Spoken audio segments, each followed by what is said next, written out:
Welcome to the Great Detectives of Old Time Radio. From Boise, Idaho, this is your host, Adam Graham. If you have a comment, email it to me, box13@greatdetectives.net.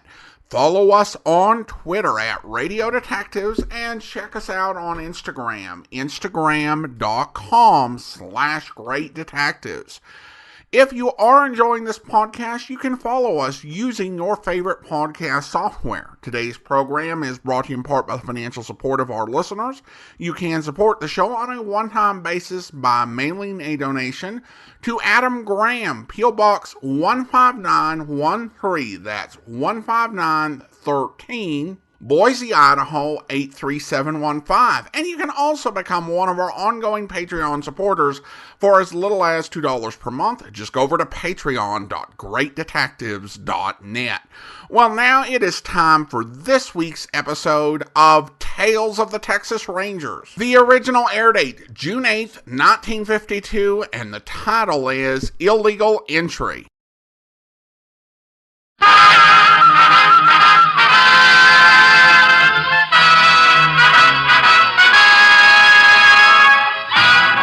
Tales of the Texas Rangers, starring Joel McCrea as Ranger Jace Pearson. Another authentic reenactment of a case transcribed from the files of the Texas Rangers.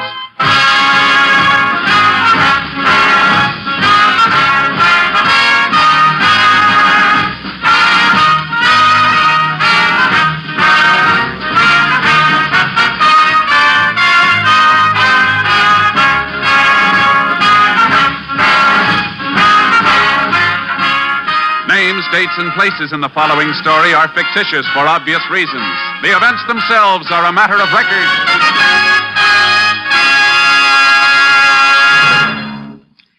Friends, every day, Monday through Friday, there's top entertainment all day long when you set your radio dial to NBC.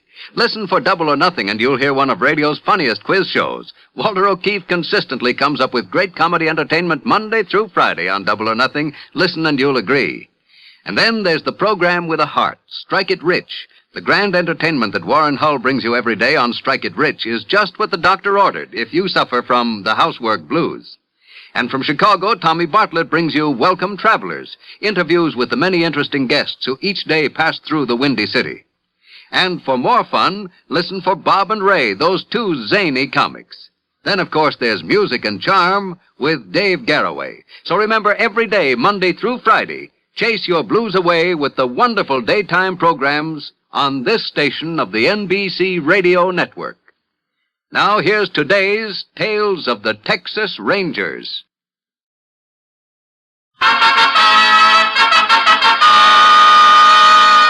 And now, from the files of the Texas Rangers, the case called Illegal Entry.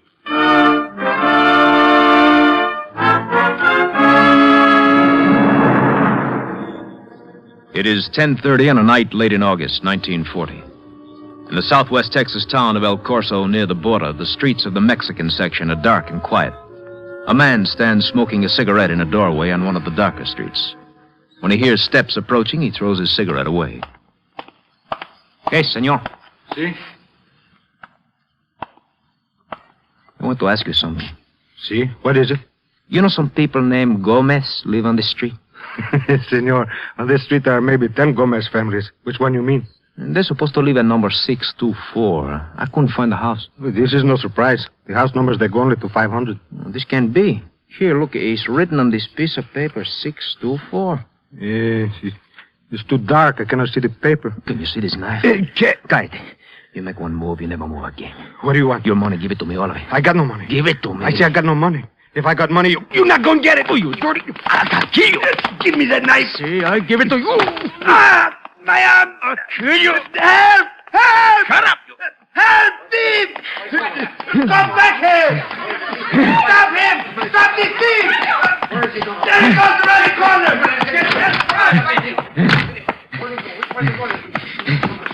He's going up the stairs! Come on! ¿Qué pasa aquí? What is all Shut this? up, you. Get back in that room. What? Shut up, or I slit your throat. Sí. You all alone here? Sí, señor. What do you want?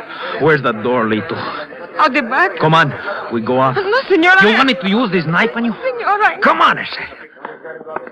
Wait a minute. This pocketbook on the table. You got money in there? Senor, please. It's my paper the whole way, Cállate. please. See, this is better. Now we go down. Oh, no. Go on. Go down. And remember, the knife and me will right behind you. Come on, hurry. Get good and faster. Come here. Now, look. We're going out to the street. Anybody stop us, we're just out for a walk. You hear that? Now, put your arm through mine. The knife. See? And if you tip off anybody, I push that knife right through you. Now, come on. Walk. This way. To the right. Where are you taking me? Shut up and walk. Faster. Come on, faster.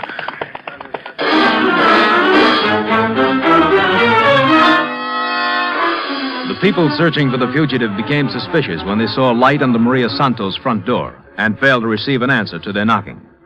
The sheriff was summoned. When he gained entrance to the room and saw the back door open, he phoned for assistance from the Texas Rangers. Rangers Jace Pearson and Clay Morgan were assigned. Ranger Morgan arrived first, and after a preliminary investigation, went out to his car to send a radio call. Can KDXA give lab crews approximate time of arrival? Lab crew will be at El Corso within 2 hours. 10-4, Unit 22 clear. KDXA Austin. Over here, Jace. Been here long, Clay? Oh, maybe half an hour. Left the sheriff in charge upstairs. The report I got said a hold-up man stabbed somebody. Yeah, and then took off. Happened about 2 hours ago. Fellow hurt bad? Just his arm. He helped chase the thief. People around here think the man went into this building. What do you think? I know he's not here now. There's a room upstairs with a back door open. Man could have gotten in and taken the girl that lived there along with him for protection. You sure she wasn't in on the deal? Well, I thought of that, but the fellow who was stabbed said there was only one person. The stuff from the girl's purse is dumped all over the place. She could have been robbed, too. Anybody get a good look at the thief? Well, the victim said the man was Mexican. Couldn't see his face, though, too dark. Any possibility of prints up in the girl's room? Well, I found a few on her purse, pretty blurred. They could be the girl's. I called the lab anyhow. Uh-huh. Well, looks like our best bet's to find that girl. You have a description of her? Better than that. Found a picture in her room. Here, one on the left is her. I'm going to take it over to the sheriff's office now and put it on the wire. Anybody doing a house-to-house? Yeah, the deputies are taking care of that. Well, I better get moving. You coming along? No, I reckon I'll get upstairs and have a quick look around. And I'll give those deputies a hand looking for the girl. Okay, Jay. See you as soon as I get... Clay? Oh, hello, Sheriff. Oh, howdy, Jace. You're just in time. All right, what's up? My deputy called. They've located Maria Santos. She all right? I don't know. My men found her in a boxcar down at the freight yards.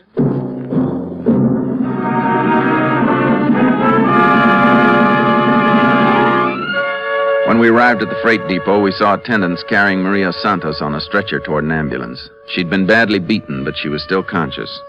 We decided that since she was the only person who had seen the man we were after, it was necessary to get a statement from her immediately. I got the doctor's permission to question Maria on the way to the hospital. As soon as she was settled in the ambulance, I climbed in. He could still be around the yard somewhere, Clay. Yeah, Sheriff and I'll go over the place with a fine-tooth comb. See you later, Jace.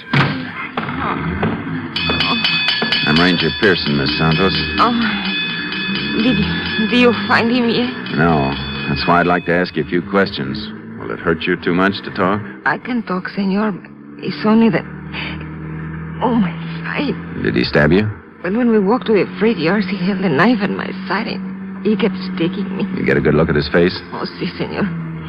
The face I will never forget. Have you ever seen him before? No, senor. I don't think he's from El Corso. Maybe he's from Mexico. Can you give me an idea what he looked like? Something that'll help us identify him. Well, he had 2 scars. What kind of scars? One under his eye, a little one, and a bigger scar at the corner of his mouth. Make him look like he's always smiling. But this man, he's not the kind who smiles. Did he take you directly from your room to the freight yards? Si, senor. He made me walk through the streets with him. Sometimes we passed people. I wanted to yell, but he held the knife at my side. He kept sticking.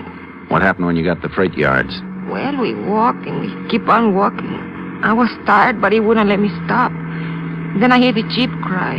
The sheep? You see, on the freight train. The train began to move and...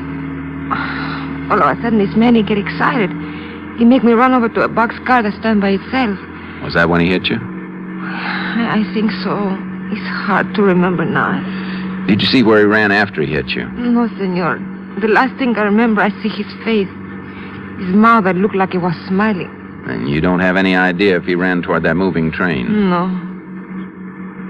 Senor, this money, you think maybe he'd get away on the train? That's hard to say, Miss Santos. We're going to do our best to find out.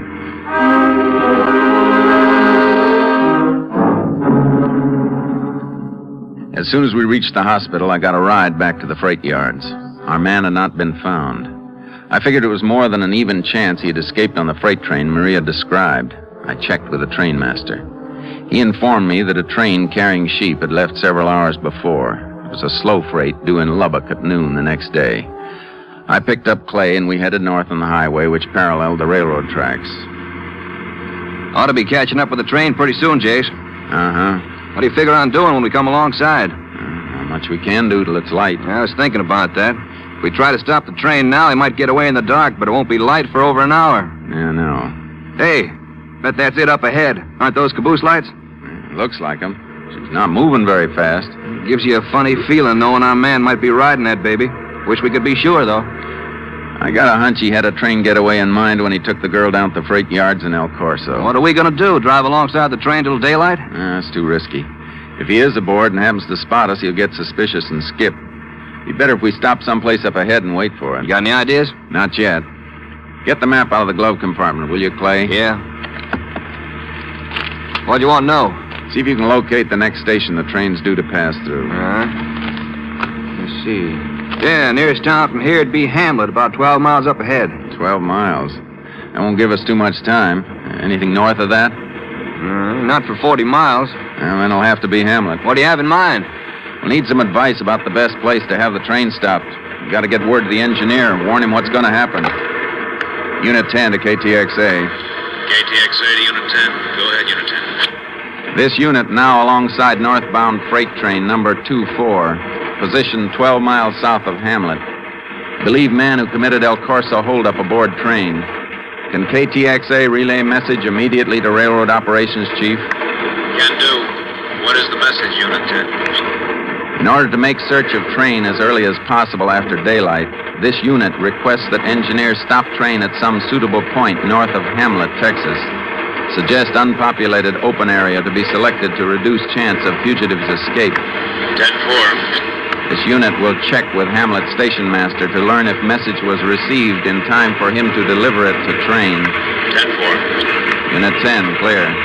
KTXA, Ellis. Now, there's the engine, Jace. Sure is a straining up that hill. Yeah, let's hope it keeps on moving slow. A lot of things have to happen before that train passes through Hamlet.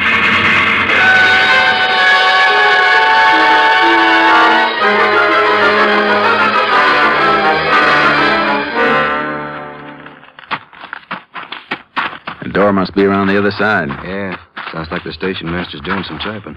Could be the message for that freight. If he doesn't type any faster than that, the train will be in Lubbock before he finishes. Howdy, gents. Hey, you must be them Rangers want to have 24 stop. That's right. Just got the message in on the ticker here. Typing it up now. And don't let us disturb you. Oh, you ain't disturbing me. Not a bit. As long as I've been here, I learned how to type pretty good. And talk at the same time. Uh-huh. Gonna have the engineer stop 24 up at Twin Forks Junction. If that's all right with you fellas. How far is that from here? 18 and a half miles. Or it'll be good and light time she gets there. Pretty flat country? Oh, flat in the palm of your hand. You can see 2-3 miles both sides of the track. That's fine. Hey, isn't that the train? Yep, that's her. Yeah, right on time, too. Well, you sure you're going to finish that message before it gets here? Why, sure. She's got a good quarter mile yet. Here we are. Now, just get me a couple of water hoops. Am I landed? I'll be ready. Can we help you? Nope. I got him right over here. Yep. Say, understand there's some kind of criminal on that train. We think so. I don't want to rush you, but that train sounds pretty close. Now, don't you worry, Ranger. She's only down by the first switch. Got plenty of time. Old Steve Dillon and his conductor will have their arms through those hoops just when they're supposed to. You Rangers want to come out on the platform with me? Yeah, we'll come along, but we'll have to stay out of sight in case our man happens to be watching. Sure. You can stand right behind these posts here. Thanks. Can't nobody see from the train behind these here posts. Be back in a minute or two, Rangers. Boy, the way he was moving, I was sure he wouldn't make it. I reckon when you've been at this as long as he has, you get pretty good at timing.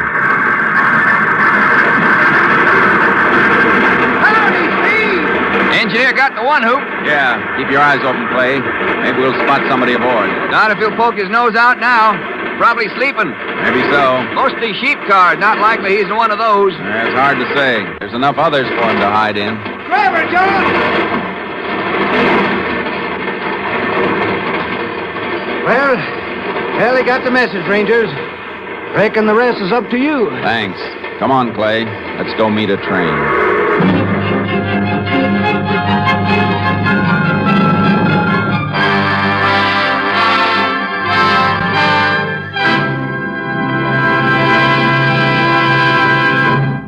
In just a moment, we will continue with Tales of the Texas Rangers, starring Joel McCrea as Ranger Jace Pearson. Have you ever seen lightning strike? Then you know how cerebral palsy strikes, swiftly, crazily, without warning. And it could happen to you or to your child. If you should be stricken as a result of an accident or shock or illness, you'd need costly and highly specialized care. But would that care be available? It's shocking but true that right now 92 out of every 100 who suffer from cerebral palsy must go without that necessary care because there just aren't enough facilities. Think of it, hundreds of thousands of people suffering needlessly when they could be helped. But in spite of this tragedy, there's still hope, real hope that stems from present-day research and treatments. You can help the more than 550,000 sufferers of cerebral palsy get these vitally needed benefits and become self-sufficient citizens. Send your contributions to United Cerebral Palsy, care of your local postmaster. Forget them not. And now the second act of Tales of the Texas Rangers.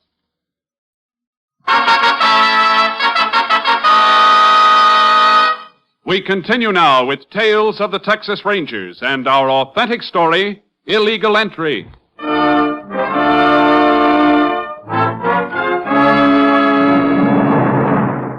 We drove toward Twin Forks Junction, where the train was due to stop.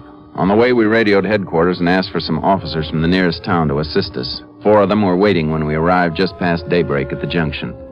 As I gave the men last-minute instructions, the train was visible in the distance.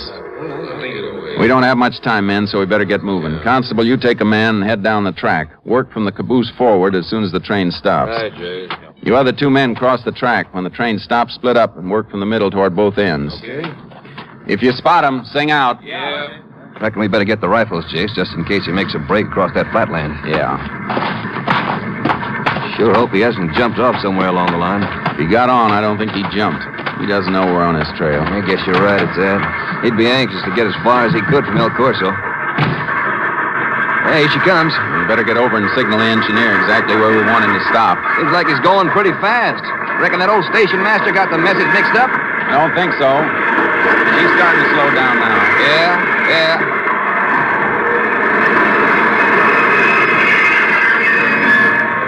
Let's go. Want to try this boxcar first? Uh-huh. All right. Not in here.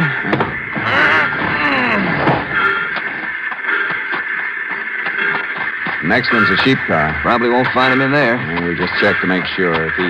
Clay. Huh? That gondola car down there. Yeah.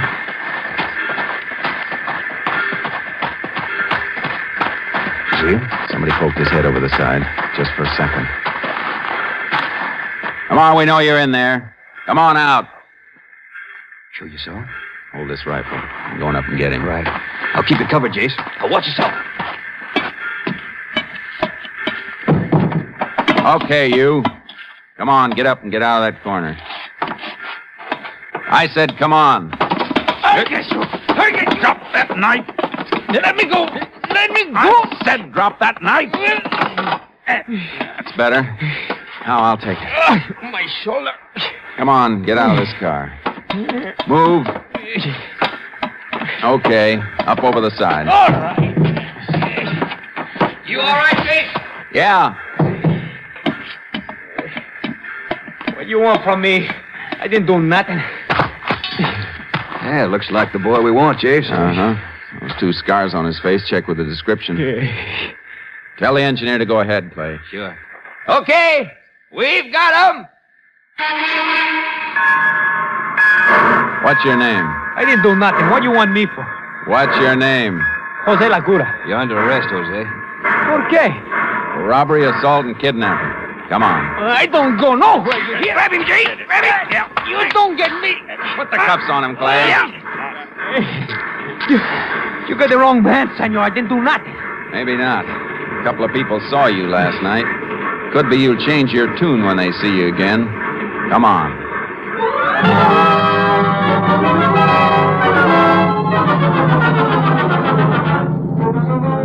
We took our prisoner back to El Corso and delivered him to the sheriff.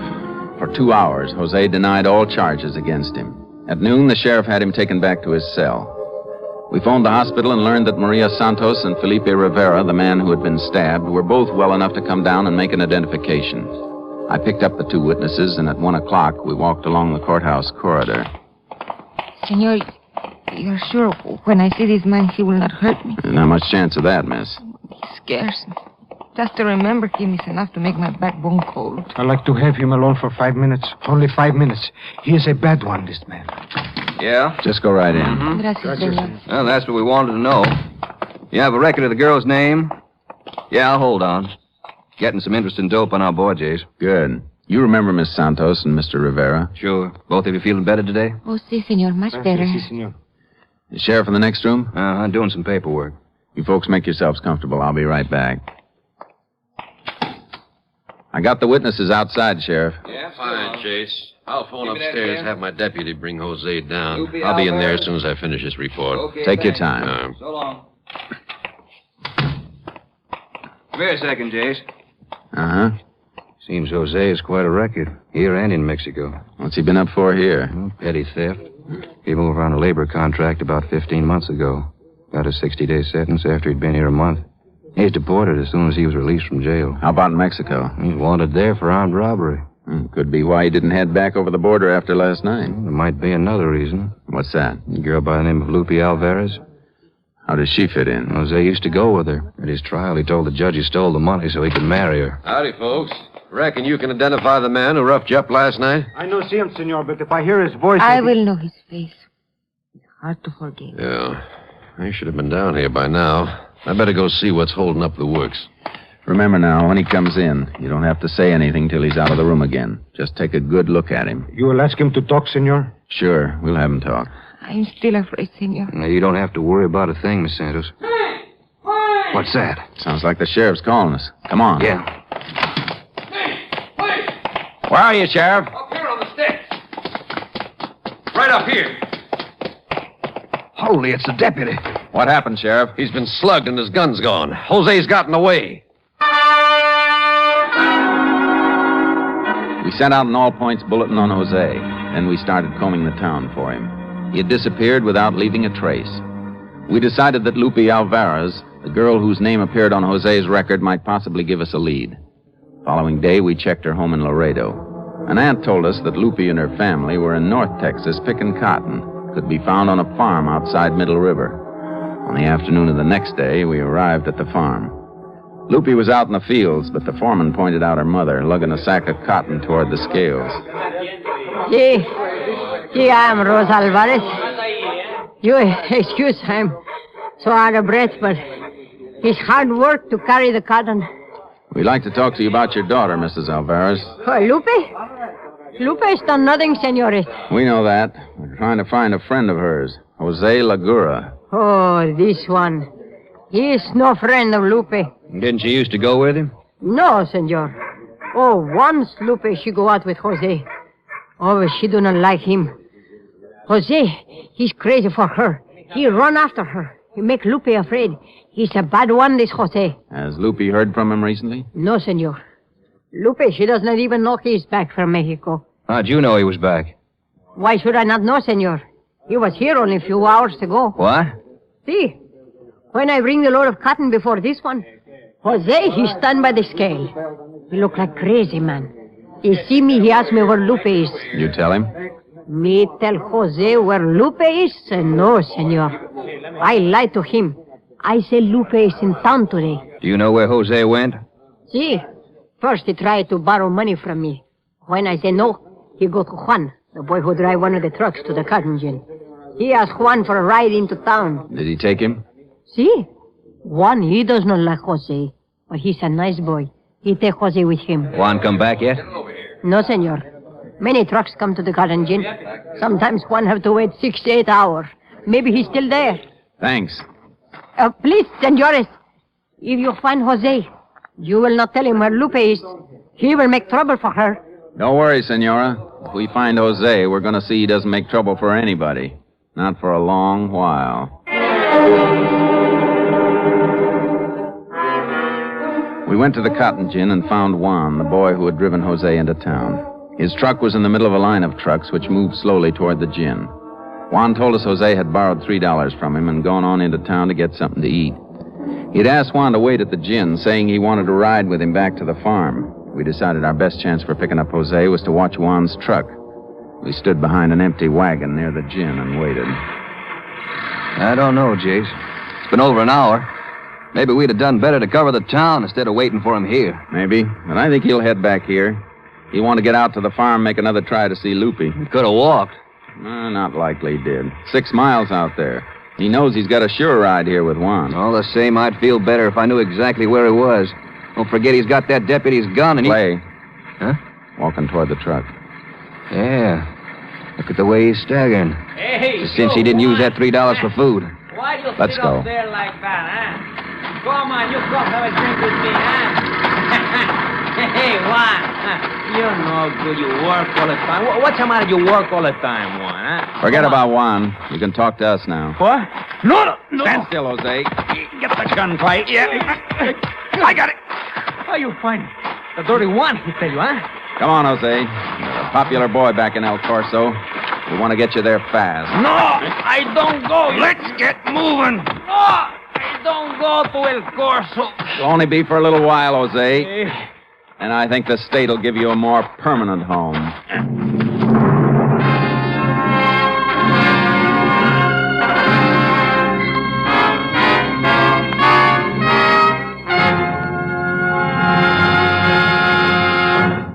In just a moment, we will tell you the results of the case you have just heard. Later today, friends, you're invited to hear the sparkling premiere performance of a new radio series, Best Plays. Best Plays will present a series of one-hour adaptations of many of the nation's great stage shows. Today you will hear Maxwell Anderson's Winter Set, co-starring Burgess Meredith and Maureen Stapleton. Then later be sure to hear Meredith Wilson's Music Room. Meredith will bring you the finest in recorded music as well as interviews with some of the music world's greatest artists. Yes, Meredith Wilson's Music Room is another new addition to your Sunday lineup of great radio listening on the NBC Radio Network. And tomorrow, you'll hear more top musical entertainment on NBC. Monday's musical offerings this week include Eleanor Stieber on The Voice of Firestone, Dorothy Warrenshold and Gordon McCrea on The Railroad Hour, and Michael Rabin on The Telephone Hour. So make your Monday evening listening a relaxing pleasure by tuning to all these wonderful musical shows. Now here is the conclusion of tonight's Tales of the Texas Rangers.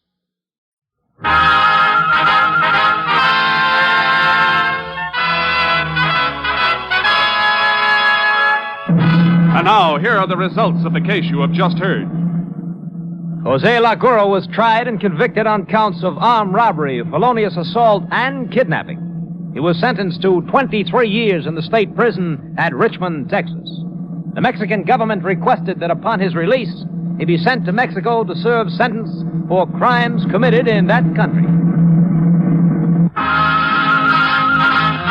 Next week, Joel McCrea in another authentic reenactment of a case from the files of the Texas Rangers.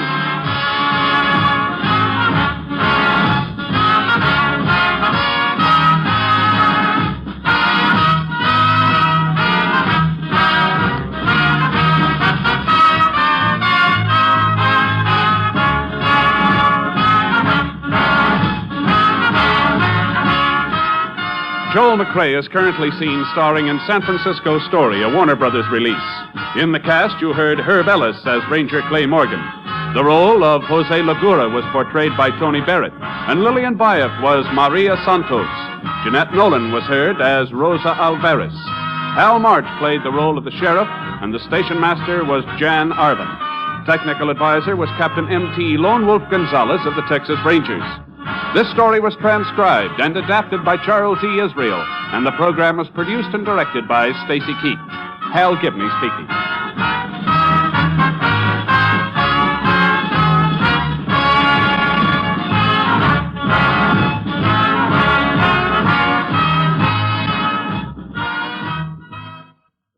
Tonight, The Chase brings you more adventure on NBC.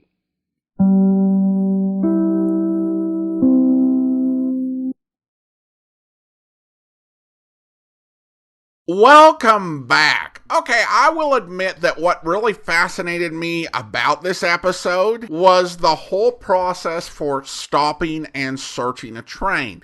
This is one of those moments where the series does something very much like Dragnet in dramatizing ordinary events and making some fun listening. I could kind of feel Clay's real anxiety as this message seems to be moving glacially, but I think part of that was that the train itself was moving rather slow. It's a different pace of life than people in the 1950s would be experiencing on an everyday basis for the most part, and certainly it's really hard to relate to it from the 21st century. But the gentleman in the office had figured it out. And he figured out what the exact pace he needed to take was in order to get things taken care of, and was not going to go any quicker than that. Well, we turn now to listener comments and feedback, and I'm going to turn to the listener survey. And I forget that we do get comments through this, but I'm going to go ahead and read some that we received over the last few months. Jamie in Buffalo writes, in my line of work, I'm able to listen to podcast content all day, and thank God and Adam Graham for that. And listener also wrote in, my favorite of any podcast I've heard, can't get enough. And Chester says, thanks, Adam, great show. Steven says, don't change a thing. And thank you so much. I do appreciate your kind comments and for taking time to take our listener survey over at survey.greatdetectives.net. Now it is time to thank our Patreon supporter of the day. And I want to go ahead and thank Emily. Emily has been one of our Patreon supporters since February of 2021, currently supporting the program at the rookie level of $2 or more per month. Thank you so much for your support, Emily. And that will actually do it for today. If you are enjoying this podcast, I encourage you to follow us using your favorite podcast software. And please be sure to rate and review us wherever you download us from. We will be back next Saturday with another episode of Tales of the Texas Rangers. And over at our video theater channel, videotheater.greatdetectives.net, get ready for a thrilling TV episode of Dangerous Assignment. But join us back here on the Great Detectives of Old Time Radio on Monday for Sam Spade, where... Hobart disappeared?